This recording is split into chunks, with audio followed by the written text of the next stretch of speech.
can you, with one of your works, explain, how exactly you start with AI and then evolve your design through that? Because as I understand, for you, it's not just generating those renders, but then also evolving from those initial renders.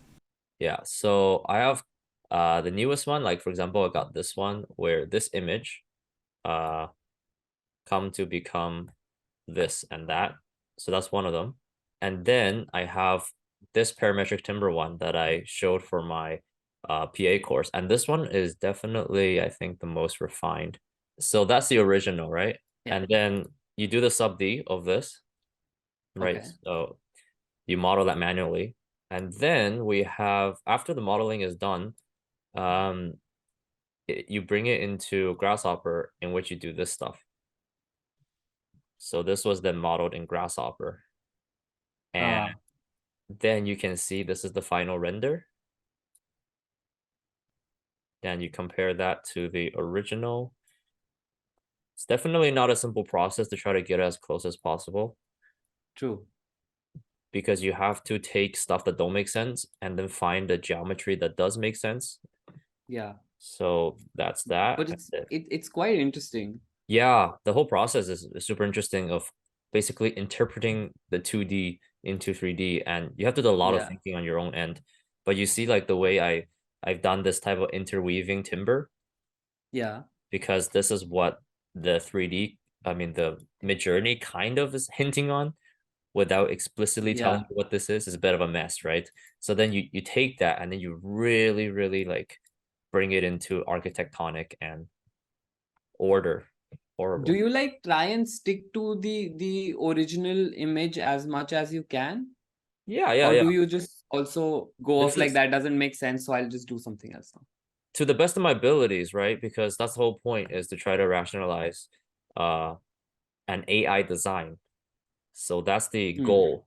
But of course, when things are just woo like this, you see, Yeah. fluttery, you kind of then have to put into your own interpretation. Like this stuff, like what is this? There is pretty much no way you do this parametrically unless you really do quirky things. I mean, this is only a 1 day script. If I did this for Yeah. a week, I would perhaps get closer to this. But the concept is that you do have to interpret things and then regularize it. Like what you get from Midjourney and Dali is more of visuals. It's pure visuals.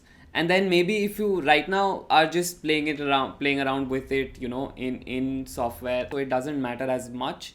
But maybe if you want to fabricate it, there would be a lot of things that you might have to change, because of the realities of everything.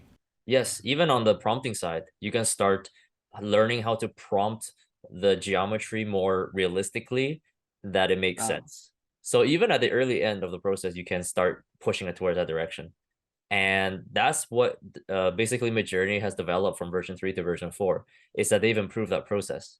And if you see, my Instagram profile, the early phases of the stuff that I've done, like my goal has been the same throughout to try to rationalize geometry and make things look realistic in Midjourney as much as possible.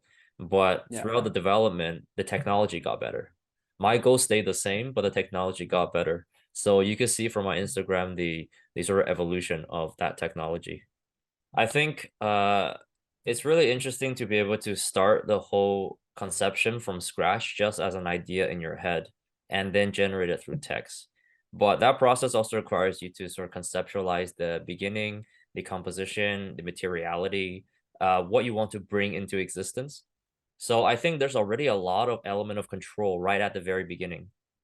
And then there's also using image prompts. There's using other inputs.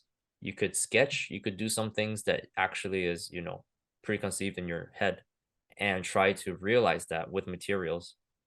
So there's multiple ways that you try to control your output as much as possible. And obviously it's not perfect as well. So once the Midjourney image comes out, you can also do a lot of post processing. That's also where DALL-E 2 comes in with the editing of the image. You can expand it, you can fill certain areas. If you see a furniture you don't like, you can replace it with another furniture by erasing it and telling DALL-E to prompt it within that image itself. So there is also an iterative process that you can obtain from using multiple AIs at the same time. So that process is kind of like what I've been trying to streamline and try to teach. This process then evolves into the final image that you can then, for example, give to the client. And then with that final image, you then conceptualize it in your head, the three-dimensional configurations. And from there, you bring it into Rhino and Grasshopper, for example, where I can use my specialized tool sets to use algorithmic and parametric design to rationalize the geometry and create the 3D geometry. And then finally, of course, you can bring that into the fabrication process and finish the project. So I see that it's a whole streamline of things that we are trying to bring together. But it's an ongoing research as well from my end and from Zaha Hadid and from everybody else. I know other offices are also jumping into this as well, as I have friends in other big offices. And I think the entire industry is now looking at this and taking it very seriously, what AI technology can do.